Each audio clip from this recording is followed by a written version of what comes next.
Hello guys, स्वागत है आपका अपने कॉलेज में। और आज हम करेंगे एक बहुत ही इंपॉर्टेंट क्वेश्चन को जो कि बहुत बार कॉम्पिटिटिव प्रोग्रामिंग में हमें हेल्प करता है, क्योंकि कई बार ये कॉन्टेस्ट में आ जाता है, इसी के आसपास का आइडिया लग रहा होता है उसमें। तो हम देखते हैं, और ये ऑब्वियसली अगर कॉम्पिटिटिव प्रोग्रामिंग में आ रहा है तो कोडिंग इंटरव्यूज के लिए और कोडिंग राउंड्स के लिए तो है इंपॉर्टेंट ही। सो क्वेश्चन है, काउंट नंबर ऑफ सब एरेज विद सम जीरो। सो सब एरेज हमें पता ही है क्या होते हैं, कॉन्टिन्यूस ब्लॉक ऑफ एलिमेंट्स, जो कि हमने लास्ट वीडियो में भी डिस्कस किए थे। So given an array, suppose करो आपको एरे गिवन है 1 -1 1 -1, तो अब आपको ऐसे सब एरेज निकालने हैं जिनका सम जीरो हो। तो इसकी ब्रूट फोर्स अप्रोच क्या होगी, थोड़ी देर सोचिए। आई होप आप लोगों ने सोच ली होगी। सो इसकी ब्रूट फोर्स अप्रोच जो होगी वो होगी, अगर हम सारे सब एरेज पे जाएं और उनका सम कंप्यूट करें, तो सारे सब एरेज पे जाने की जो कॉम्प्लेक्सिटी होती है वो होती है n स्क्वायर। देखते हैं कैसे होती है। सपोज करो आपका जो आपने दो लूप लगाए, एक आई का लूप एक जे का लूप। आई का लूप बाहर वाला है और जे का लूप अंदर वाला है। सो जब आई मेरा इक्वल्स टू जीरो पे है तो जे मेरा 0 1 2 3 यहाँ भागेगा, राइट। फिर जब मेरा आई इक्वल्स टू 1 हुआ तो जे मेरा 1 2 3 ऐसे आगे जाएगा, और जब मेरा आई इक्वल्स टू 2 हुआ तो जे मेरा 2 3 जाएगा। तो हमें पता चल रहा है कि जो हमारे नंबर ऑफ वो हो रहे हैं ऑपरेशंस, वो हो रहे हैं कितने, n into n minus one by two. ये हमने कैसे निकाला, पहले 4 ऑपरेशन हुए, फिर हमारे 3 ऑपरेशन हुए, फिर 2, फिर 1। इसका जो सम होता है वो होता है n into n plus one by two. So इसको हम कह सकते हैं कि इसमें कितने ऑपरेशन लग रहे हैं, order of n square, right. तो इतना टाइम तो हम दे ही नहीं सकते, तो इसको ऑप्टिमाइज करना पड़ेगा। तो इसका ऑप्टिमाइज सॉल्यूशन क्या होगा, थोड़ा सा दिमाग लगाइए। आई होप आपने लगा लिया होगा, नहीं लगाया तो आज हम उसे सीखते हैं। तो हम क्या करेंगे, एक प्रीफिक्स सम कंप्यूट कर लेंगे और उस एरे का नाम रख देंगे प्रीफ सम। सो उसमें प्रीफिक्स सम क्या होगा, जो शुरुआत से लेके किसी भी आयत एलिमेंट तक का सम है। सपोज करिए आपको मैं बोलूँ आई इक्वल्स टू 1 तक का प्रीफ सम बताओ, वो होगा 0 का 0 + 1। आई इक्वल्स टू 0 पे जो एलिमेंट है 1 और आई इक्वल्स टू 1 पे जो एलिमेंट है -1, इनका जो सम है वो हो जाएगा प्रीफिक्स सम। बेसिकली प्रीफिक्स से ले शुरुआत से लेके जो आयत एलिमेंट तक का सम होता है उसे बोलते हैं prefix sum of I, right. So ऐसे हमने प्रीफिक्स सम कंप्यूट कर लिया। 1 कैसे आया, जो पहला एलिमेंट था। 0 हमें पता है, उसमें ऐड कर दिया 0। और अगर हम फिर से देखें तो उसमें 0 + 1 क्या हो जाएगा 1, और जो 1 + -1 वो हो जाएगा 0। सो ऐसे हमने प्रीफिक्स सम कैलकुलेट कर लिया। अब इसमें जो मेन आइडिया है जिससे हम इसे सॉल्व करेंगे वो होगा, सपोज करिए जो आपका प्रीफिक्स सम एरे है, for n array of prefix sum, आपका अगर कोई एलिमेंट रिपीट हो रहा है, यानी अगर आप शुरुआत से आए और आईएथ एलिमेंट जो था वो 0 या फिर कोई x था, और अगर आप आगे गए प्रीफिक्स सम में वो भी x था, यानी बीच में ऐसा कुछ लोचा हुआ है जिससे कि जो सारे एलिमेंट्स का सम था वो 0 हुआ है, राइट। सो जो i + 1 से लेके j तक के एलिमेंट्स हैं उनका सम 0 होगा, ये तो हम समझ में आ रहा है। तो इसको हम ये कह सकते हैं कि अगर मुझे पता चल जाए कि कितने एलिमेंट्स एरे में हैं जिनकी वैल्यू x है, तो मेरी बात बन जाएगी। कैसे, अगर मैं उसमें से कोई भी 2 चूज़ कर लूँ, सपोज वो नंबर ऑफ एलिमेंट्स थे m और उसमें से मेरे को 2 चूज़ करने हैं। हमें पता है कैसे चूज़ करते हैं, MC2, और इसका फॉर्मूला होता है m into m minus one by two, right. So इसको हम कैसे करेंगे, हमें पता है हमारा सबसे रामबाण इलाज हैशिंग।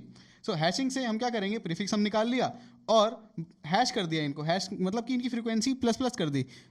हमें पता है, हमने एक वीडियो भी बना दी है कि स्टोरिंग फ्रीक्वेंसी ऑफ एलिमेंट्स। तो हमें पता है कि सिंपली मैप में प्रीफिक्स एरे में ट्रैवर्स करेंगे और उसे मैप में फ्रीक्वेंसी ++ कर देंगे। और लेकिन इसमें एक स्पेशल केस आता है, जब अगर हमारा प्रीफिक्स हम 0 है तो हम उसको निगलेक्ट तो कर नहीं सकते, वो वाला हमें एक सब एरे तो चाहिए।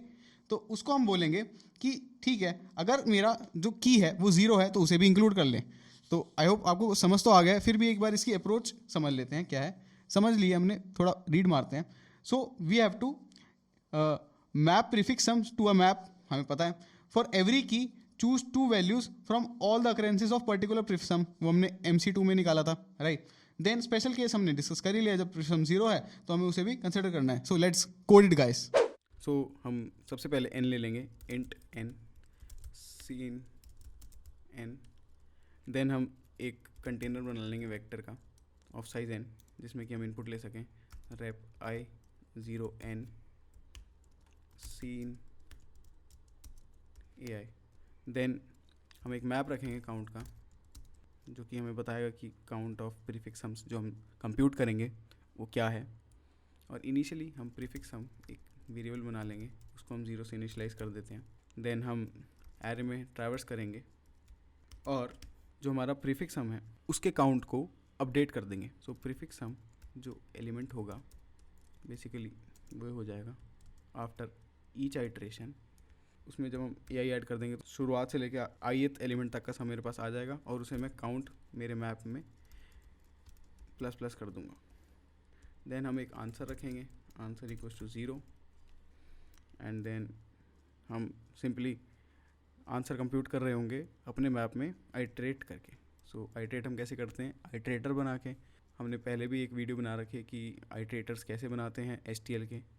सिंपल होते हैं, सिंपल मैप लिखिए, उसके आगे 2 कोलन के साइन लगाइए और आइट्रेटर वर्ड लिख दीजिए और IT या फिर कोई भी आपको उसका वेरिएबल नेम डाल दीजिए और आइट्रेट करना है तो फॉर लूप लगता है for IT equals to your map name dot begin. Map name है हमारा काउंट डॉट बिगिन और IT not equals to count dot end and IT plus plus. बहुत इजी चीज़ें हैं ये, प्रैक्टिस के साथ बन जाएंगी। सो अब हम आइट्रेट कर रहे हैं तो एक बार जो present count of prefix sum है उसको एक नए वेरिएबल में लेते हैं, int C equals to IT का SS यानी सेकंड, क्योंकि इसके सेकंड में ही उसकी फ्रीक्वेंसी स्टोर्ड है। देन हमें पता है आंसर क्या होगा, answer plus equals to NC2 जो हमने बोला था। सो हमें पता है NC2 का formula n into n minus 1/2। सो C इंटू C माइनस 1/2। और स्पेशल केस क्या था, अगर मेरा जो की है वो 0 है, यानी कि मैं प्रीफिक्स सम आ रहा है और वो 0 है, तो उसमें जितनी हमारी फ्रीक्वेंसी है प्रीफिक्स सम ऑफ 0 की वो भी ऐड करनी पड़ेगी। सो इफ़ IT का फर्स्ट FF माने फर्स्ट बराबर बराबर 0 तो answer plus equals to IT का सेकंड, क्योंकि वो हमें ऐड करना है और लास्ट में सिंपली हम आंसर आउटपुट कर देंगे। इसको एक टेस्ट केस पे रन करते हैं। हमें पता है टेस्ट केस क्या होगा हमारा, हमने जो लिया था 4 उसका साइज़ है 1 -1 1 -1। पहले हम अपने कोड को सेव कर लेते हैं और एक बार रन करते हैं इसे। यार इसका आंसर 4 आ रहा है, 4 ही आना चाहिए क्योंकि हमें पता है 4 हमारे ऐसे सब एरेस है जिनका सम 0 है। एक ये हो गया पहले 2 एलिमेंट, देन दूसरा और तीसरा एलिमेंट हो गया और फिर तीसरा चौथा एलिमेंट हो गया, और अगर हम पूरे एरे को ले लें तो वो भी एक सम 0 ला के दे देता है। आई बिलीव आपको एक क्वेश्चन समझ में आ गया है। तो ऐसे ही प्रैक्टिस करते रहिए और हमारी वीडियोस देखते रहिए और अपनी कोडिंग स्किल्स को इम्प्रूव करिए। Bye bye.